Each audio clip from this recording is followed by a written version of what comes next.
Alright, in this video we're going to be taking a look at the TEMOLA Rechargeable car back. Let's go see what we get in the box. Okay, in the box you get a nice little carrying case, you get a bristle brush, the wand, a USB charger, and of course on the vacuum side of it is going to be this plug here. But this thing you just plug into any phone charger will work for that. And you get a filter and the vacuum itself. I've already got a filter installed, so we are ready to rock and roll here. We got some sand and some dirt here in the truck. Let's see what happens. Get ready. If you got your headphones on, this might be loud.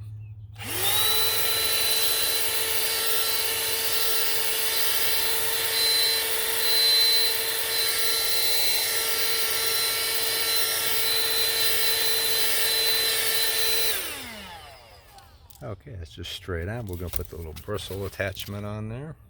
Okay, the bristle attachment attaches to the wand.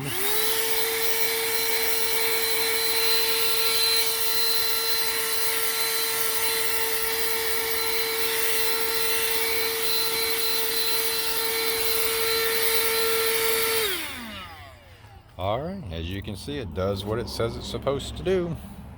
Anyways, hope that helps. Y'all have a wonderful day. See ya.